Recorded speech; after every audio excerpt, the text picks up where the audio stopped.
जैसे कि मैंने जिक्र किया इब्तदाइये में, ये आपके सरकारी इश्तिहारात में डॉक्टर कदीर खान साहब की तस्वीर क्यों नहीं है? बिस्मिल्लाहिर्रहमानिर्रहीम। बहुत शुक्रिया जामी साहब। देखिए, जिंदा कौमें कभी अपनी मोहसिनों को भुलाती नहीं है। बिल्कुल सही है। और मैं समझता हूँ कि इसमें कोई शक व शुबा नहीं है कि जुल्फ़कार अली भुट्टो साहब ने जो प्रोग्राम जो था उसको बुलाए, शुरू किया, डॉक्टर AQ खान ने उसको प्रमोट किया, चलाते रहे। और एक वक्त आया फिर जब हम एटमी क़ुव्वत बनने का वक्त था, तो मेरे ख़्याल में वो एक बड़ा कड़ा वक्त था। और उस वक्त मैं लकीली उस दिन भी मौजूद था जिस दिन मुशाहिद हुसैन सैयद साहब उस वक्त इंफॉर्मेशन मिनिस्टर थे और मैं उस वक्त PM हाउस में था। तो उस वक्त हमें पता चला कि प्रेसिडेंट क्लिंटन का फ़ोन आया था। अभी एटमी धमाके इंडिया ने कर लिए थे और पाकिस्तान ने भी नहीं किए थे, और पाकिस्तान पर यह प्रेशर डाला जा रहा था कि आप ये धमाके नहीं करेंगे और फिर ना करें। और यहाँ तक कि नवाज शरीफ साहब को $1 अरब ज़ाती अकाउंट में, इवन फिर शहबाज शरीफ साहब के अकाउंट का भी नंबर मांगा गया कि उनके अकाउंट में भी डाल देंगे, but they refused and they preferred. वो गए और उन्होंने एटमी धमाके किए। मुझे याद है कि वो कॉलेज जब आती रही तो हमें उस वक्त पता चला कि प्रेसिडेंट क्लिंटन साहब बात करना चाहते हैं वज़ीर आज़म से, और वज़ीर आज़म को पता था कि वो क्या बात करना चाहते हैं। वज़ीर आज़म नवाज शरीफ ने उस वक्त जवाब दिया था कि उनको बता दे कि मैं बिजी हूँ। ठीक। फिर जब दोबारा 1-1.5 घंटे बाद फिर कॉल आई तो फिर उन्होंने बताया कि जी प्रेसिडेंट क्लिंटन बात करना चाहते हैं, तो उन्होंने कहा कि उनको बताएं कि मैं मीटिंग में बैठा हूँ। और उसके बाद तीसरी कॉल का फिर हमें पता चला कि वो टोनी ब्लेयर की आई थी। नवाज शरीफ, मैं कहता हूँ ये तारीख का असल में एब्सोल्युटली नॉट था।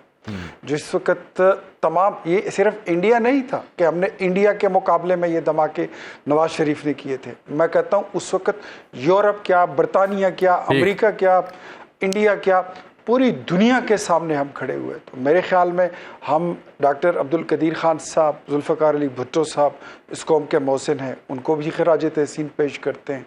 और मियाँ नवाज शरीफ साहब, हम आपका भी शुक्रिया अदा करते हैं, आपको पाकिस्तानी कौम सलाम पेश करती है। अगर ये एटमी धमाके ना हुए होते तो पता नहीं 9/11 के बिल्कुल ठीक कह रहे हैं, बिल्कुल ठीक। चले, मैं या उसके बाद यही अहम नुक्ता है। मैं जरा ब्रिगेडियर साहब की को दुनिया के नक्शे से लोग मिटाने के चक्कर में थे।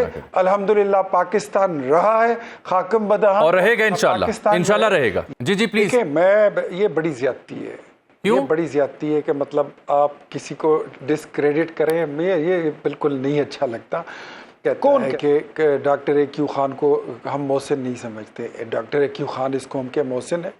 उनकी कंट्रीब्यूशन ना होती तो ये एटमी प्रोग्राम ना आप ला सकते थे, ना बना सकते थे, ना ये पाए तकमील तक पहुंचता। कि अपनी एक उसमें एक बहुत बड़ी कंट्रीब्यूशन है।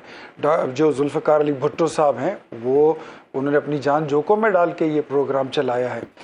डॉक्टर सती साहब को, डॉक्टर ज़ुबैर को, डॉक्टर समर मुबारक मंद को, आई एम द वन जो एटमी धमाकों की पहली सालगिरह मैंने उस वक़्त के वज़ीर आज़म नवाज शरीफ साहब के साथ पूरी एटमी टीम जितनी थी, हमने चागी पहाड़ के ऊपर, जो आप ये वीडियो देखते हैं ना विजुअल नवाज शरीफ साहब की, ये पाकिस्तान, हाँ, ये मैं उस मौके पर मौजूद हूँ, मैं वहाँ पर मौजूद था और मैंने ये सारा देखा। उस मौके पे जो मियाँ साहब ने खिताब किया था बहैसियत वज़ीर आज़म, उसमें उन्होंने खुद क्रेडिट दिया था डॉक्टर AQ खान और पूरी एटमी टीम को। ये तारीख़ को मसख नहीं कर सकते, लेकिन तहरीक इंसाफ की चूँकि बात ऐसे वाक़यात के बाद हुई है तो इन बेचारों को नहीं पता कि तारीख़ क्या है। तो मेरे ख्याल में जिस चीज़ों के साथ आप रेलेवेंट नहीं है, वहाँ पर कोई गैर ज़िम्मेदार कमेंट करने से बेहतर है कि बंदा चुप ही रहे तो बेहतर है। हम अपने कौम के तमाम मोहसिनीन को मैं जरा थोड़ा सलाम पेश कर, मैं जरा आगे भी बढ़ूँ ना। मैंने ब्रिगेडियर साहब को आज खुसूस रहमत दी है अफगानिस्तान के हवाले से। जज साहब ने तफसीली गुफ्तगू की थी, जो उनका पॉइंट ऑफ व्यू था, मैंने भरपूर उन्हें मौका दिया। अब इट्स टाइम कि वली साहब ने जो पॉइंट्स लिए हैं और उन्होंने उंगली रेज की है कि मैंने जवाब देना है। इख्तियार वली साहब, इससे पहले कि आप नाराज हूँ जनाब, आप जवाब दे लें पहले जज साहब। नहीं, मैं जज साहब को क्या जवाब दूंगा, ज़रूरत ही नहीं है। मेरे ख्याल में वो दुनिया जानती है कि नवाज शरीफ साहब का किरदार उसमें क्या रहा और वो उन्होंने इस कौम को, मैं जज साहब को क्या मिसाल दूं। जिस मोटरवे पर वो सफ़र करते हैं, जहां वो फैसलाबाद से निकलते हैं और कौमी असम्बली तक आते हैं, तो जिस सड़क पर सफ़र करते हैं वो नवाज शरीफ का बनाया हुआ है। जिस लाहौर एयरपोर्ट से आप उड़ान भरते हैं, अल्लामा इकबाल इंटरनेशनल एयरपोर्ट वो नवाज़ शरीफ का बनाया हुआ है। जो आप यहाँ पर इस मुल्क में जिस पार्लियामेंट में बैठे हैं, इस पार्लियामेंट के लिए नवाज़ शरीफ ने मार्शल लाएँ भुगती हैं, अकूबत खाने भुगते हैं। अच्छा, मैं समझा कहीं आप ये ना कहते हैं कि वो भी नवाज शरीफ साहब ने बनाई हुई है इमारत। नहीं, आप वैसे ही अगर आप कुछ समझना चाहें तो जामी साहब आप नौजवान हैं, जी जी बिस्मिल्लाह, आपकी सोच आज़ाद है, आप कुछ भी सोच सकते हैं, लेकिन मैं कम से कम तारीख के पैराया को जो है उसको रख के मैं चीज़ों को करेक्ट करने की अपनी कोशिश ज़रूर करूँगा। प्लीज़ कीजिए। मैं तो ये देखता हूँ कि अगर नवाज शरीफ का दिया हुआ इंफ्रास्ट्रक्चर इस वक्त आप मुल्क से उठा लें तो पीछे बचता क्या है। मैं जट साहब को और कुछ नहीं बोलूँगा, लेकिन जिन एयरपोर्ट्स और जिन मोटरवेज का मैंने जिक्र किया है उनको आपके लीडर इमरान खान ने IMF के पास गिरवी रखवाया है।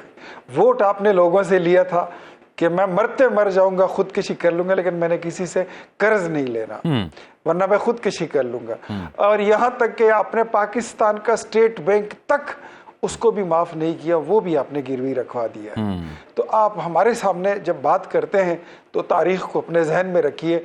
अगर आपके फॉलोअर्स को तारीख नहीं याद तो आपके फॉलोअर्स इतने नहीं हैं जितनी पाकिस्तानी कौम है और जितनी ये दुनिया बड़ी है जिनको तारीख मालूम है। यहाँ पर कुछ ऐसे लोग भी हैं जो तारीख को पढ़ते भी हैं, दोहराते भी हैं और उसको समझते भी हैं। रही बात आपकी, आपने अलीमा खान की बात की, जी। तो देखें कि अलीमा खान कहती है कि कुछ लो और कुछ दो। जी, अब जामी साहब, अब इनसे ये पूछिए कि इनके पास हमें देने के लिए क्या है। सही, हमें तो कुछ नहीं चाहिए, ठीक, इनके पास हमें देने के लिए कुछ नहीं है। हाँ, ये हमसे डील मांग रहे हैं, ये हमसे डील मांग रहे हैं, हमसे NRO मांग रहे हैं, और उसके लिए ये इनकी शर्त ये है कि उसका वावेला भी ना हो, उसका डंडोरा भी ना हो और उसके इश्तिहार भी ना लगे। ठीक, खामोशी से चुपके से मुट्ठी में बस इस तरह डील करके रख दे। ऐसे निसार साहब, कभी आप मुझे बताइए कोई बंदा अगर निसार साहब सुन पा रहे हैं वाकयात में मुलविस हो। जी मैं सुन रहा हूँ। अच्छा, ये जो उन्होंने कहा जी कि ये NRO है और डील है, हमारे पास तो कुछ देने को नहीं है, आप हमें क्या दे सकते हैं, ये पूछ रहे हैं आप मेरी और दूसरा निसार साहब वो कह रहे हैं कि एटलीस्ट जो मोटरवे या एयरपोर्ट आप यूज करते हैं उसका तो शुक्रिया अदा करें कि नवाज शरीफ के दौर में बनी थी। ये दो चीजें जो आपकी खिदमत में रखी हैं मैंने, तो शुक्र खुदा का कर रहा हूँ कि ये ना कह दें कि कायदे-आज़म मोहम्मद अली जिन्ना साहब की जो सारी काविशें हैं वो भी के नवाज शरीफ साहब के पल्ले नहीं डाल दी कि जी पाकिस्तानी नवाज शरीफ ने बना दिया है। तो मैं तो ये इस बात पर डर गया था, शुक्र है आपने पार्लियामेंट पे ब्रेक लगा दी।